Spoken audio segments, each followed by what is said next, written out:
Today, Daisy and I are going to show you how we build trellises out of cattle panels that hopefully can hold up to a hurricane.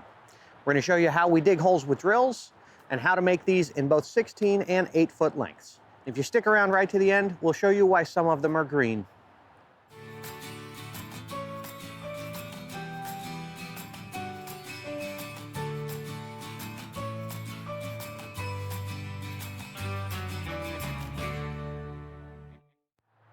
Before we get into the actual build, I need to talk really briefly about some of the parts that we use. For the actual panels, we use cattle panel. You can get cattle panel at Tractor Supply and probably from any other farm store supply that you have around. We use 16-foot lengths for the full length beds. We use 8-foot lengths for the half length beds. All of the other components that we use are chain link fence parts. The tension clips and the rail braces are both for 1 3/8 inch top rails. The poles themselves are the 1 3/8 inch top rail. We'll leave some links to those. We get them from Lowe's. You should be able to get them from any big box hardware store. Also, because you're going to have to dig to install the poles the way that we do, make sure there are no electrical or plumbing lines underneath the areas where you're going to dig. Most municipalities or utility companies will have a process where they can come out and check for free. Please make use of that. Don't hit an electrical line or a plumbing line and have a big repair just because you didn't know that there was a plumbing line underneath where you're digging. You're going to need an 8 or 16-foot cattle panel, some 1 3/8 inch chain link fence top rails. You're going to need some brace rail clamps, some tension clips, and some carriage bolts. For tools, we used a pole driver, but a good sized hammer or mallet will probably do. You probably want a tape measure and a marker, a 1/2 inch ratchet or wrench for the carriage bolts, a hacksaw or reciprocating saw with a metal cutting blade, something to cut PVC with, and something to dig the holes. We'll talk about our drill auger in just a bit. When installing the poles for our trellises, we've found the easiest method is to dig the holes for them using an electric drill with a garden auger bit. This is one we got from Ace Hardware, but you can find them on Amazon and a few other hardware stores. We'll leave some links down below. We find the 30-inch bit is enough to get the hole started and still leaves enough solid ground for us to pound the pole in so that it's more secure than digging all the way down. We find this works perfectly for us as our poles are secure, but they don't sink any further in our soft sand. However, depending on the ground that you're working with, this may not work for you. You may have solid rock that you're trying to get through, or you may have old tree roots or some other reason that you can't drill all the way down for your poles. In this case, it might be a better idea to use a post hole digger and concrete and maybe only dig the poles in a foot or two and secure them with concrete instead of just the soft sand. When preparing to drill for the pole, it's best to be sure where you want it before drilling. If you're 6 inches off in a measurement, it's not that big of a deal, you just have to drill another hole. However, if you're only an inch off, it's really difficult to start a new hole that close to one that you've already done, as the auger bit keeps trying to get back into the original hole, and it's nearly impossible to get a pole in straight once you've done that. This is definitely a case where you want to measure twice and drill once. For this bed, we're going to install an 8-foot panel centered in the bed. We measured the entire width of the bed and put a mark in the center of that measurement. For this particular bed, we've been growing peas on the trellis that we've set up originally, and we think we can simply transfer the existing trellis on top of the new one until the peas are done for the winter.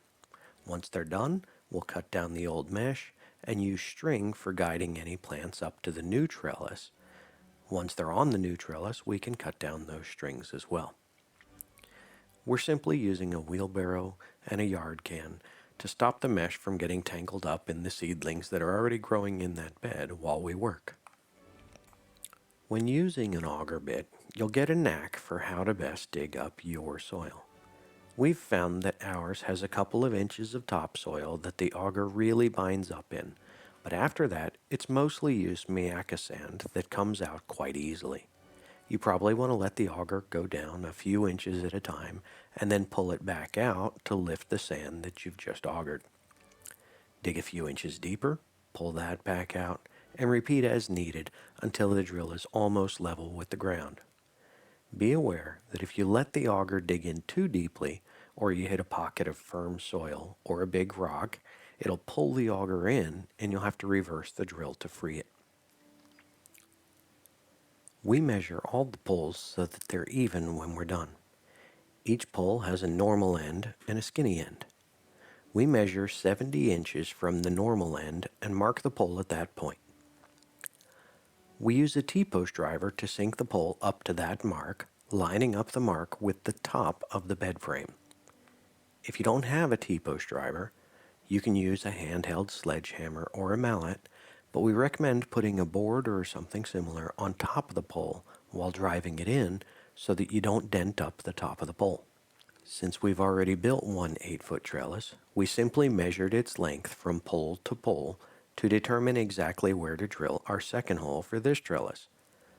For this first attempt at setting up a trellis, we recommend attaching the panel with the tension clips, which we'll show in a bit later, to both poles to see where the second pole needs to go.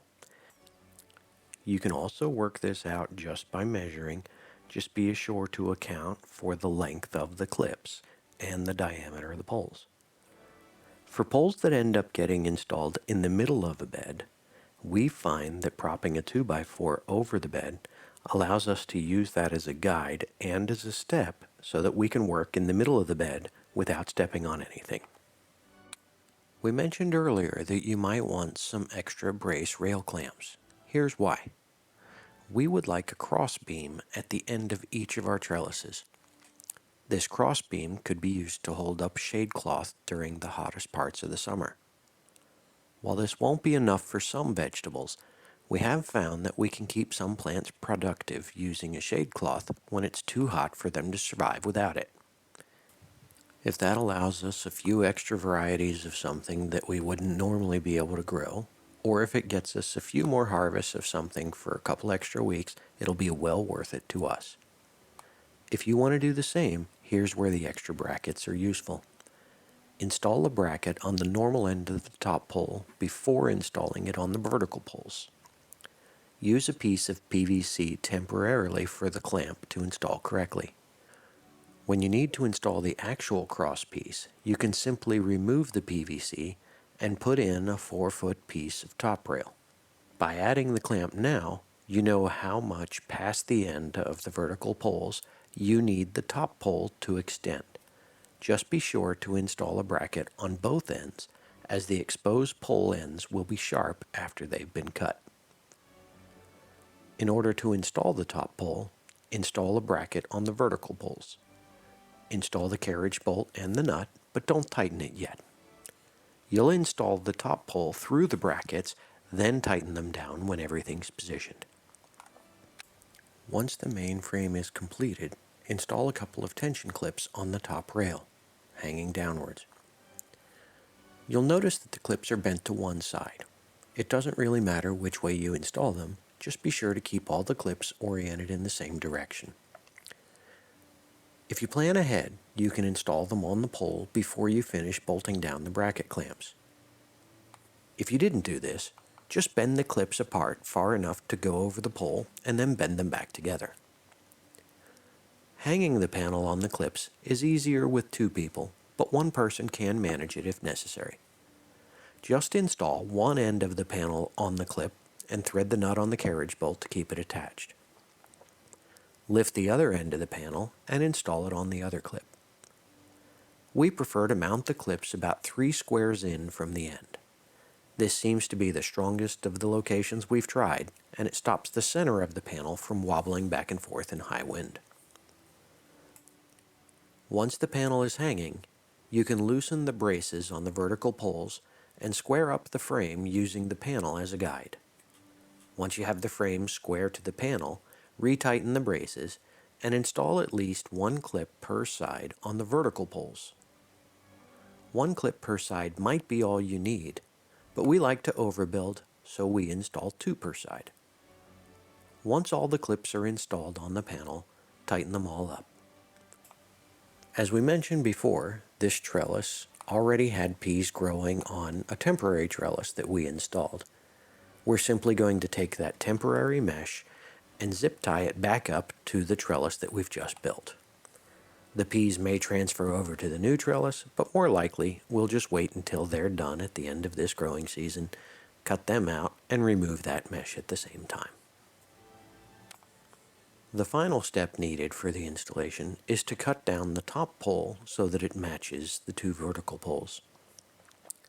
To know how much of the top rail to leave on the end of the post, measure the distance from the end of a brace clamp to the bolt in the middle of the clamp. Mark the top post on the outside of the trellis the same distance that you just measured and cut it there. I recommend using a hacksaw or a reciprocating saw with a fine-toothed metal cutting blade. Once the pole is cut, install a brace and a PVC pipe just like we did on the other end. If you don't want to add the cross pieces like we do, just cut the pole flush with the existing vertical brace. To build a 16-foot long trellis, we use almost exactly the same process as we did with the 8-foot trellis. The main difference is that our beds are exactly 16 foot long. The cattle panels are exactly the same length. That means that the poles themselves, because of the added length of the clips, will fall outside of the bed instead of inside the bed like the 8-foot panel did. When installing a pole that falls outside the bed, we scrape away the mulch before drilling the holes. Otherwise, the process is the same as for the 8-foot panels. Just be aware that you should still line up your measurement of the vertical poles with the top of the bed frame if you want it to be level with the others.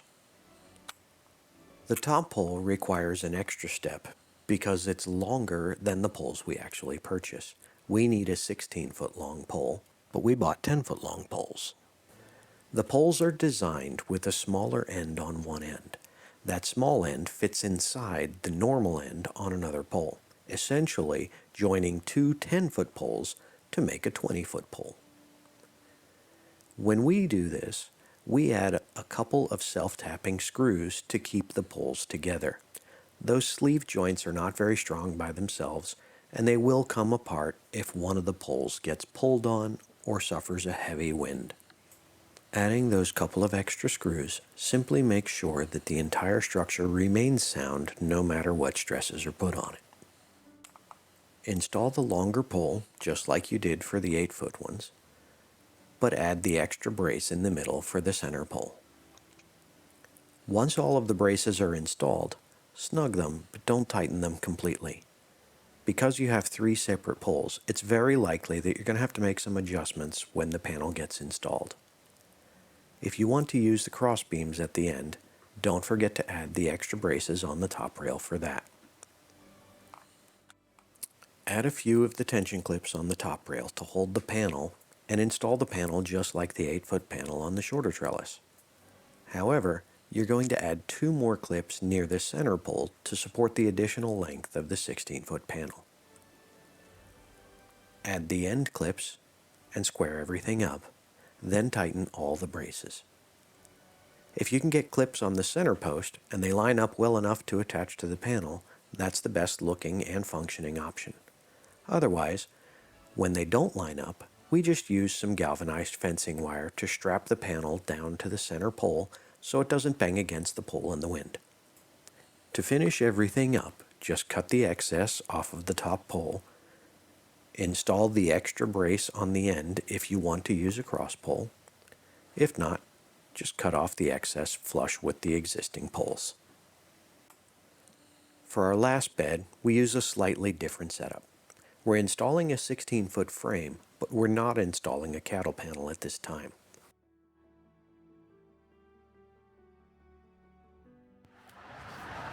Good morning. We ran out of batteries for the auger bit and the drill yesterday. So we got one pole left to put in the ground, and then we got to put the top beams on it and all the fittings, and that should get us a working tomato trellis on the last bed. For this particular bed, we plan to install tomatoes for most of the center of the bed. We'll be using a combination of vertical strings and Florida weave to manage these, so the panel isn't necessary. Other than that, and the clips used to hang the panel, it's exactly the same as the other bed. Once the poles are all bolted together and everything's relatively solid, we go back and we tamp the sand down into the holes made by the auger bit. The more sand we can get down there, the firmer the poles will be. Eventually, nature will take care of this for us, but we like to give it a boost by hand watering them in. The end result is that we have this trellis on the end here, which is mostly going to be for tomatoes. And that's why we didn't put a panel on that one. Now these other ones, this is going to be primarily cucumbers down the center of this bed. This will end up being peas or beans depending on the season. And then this panel is primarily for watermelon. We've had pretty good success growing watermelon on the panels. It gets them off the ground, keeps them a little bit less enticing to bugs, but growing them up on a panel means that we can grow a lot of them and not use up a ton of space. We mentioned at the beginning that some of our trellises are green. The reason for that is because we use green vinyl tape to cover the trellis poles when we're done. The poles can get quite hot in the sun. They're also quite bright when they're new and shiny. It takes quite a while for them to go dull. So we cover them with vinyl tape just to make it easier. Here's how we do that. You just take a single strip of tape, attach it to the top in the center, and just pull it down the length that you want it to go. I then stick that entire piece of tape in the middle to the pole and cut off the roll at the bottom. Then you simply work your way outside. If you end up with any wrinkles, just lift the tape and pull the wrinkles out. And then just work the tape out to the sides. And then when you've got it all the way around, just make sure that the edges are adhered well. If you get one or two little ripples, it's not a big deal. You can clean them up if you want to. And we find one piece of tape covers not quite half of the circumference of the rail. So it generally takes 3 pieces of tape. You'll just do one, overlap another one, and then overlap a final one on the back, and you end up with a green pole. That's how we build the trellises. We think that they're going to be strong enough to hold up to any storms that we get, and they're very convenient for the way that we grow. Thanks for watching. We'll see you next time.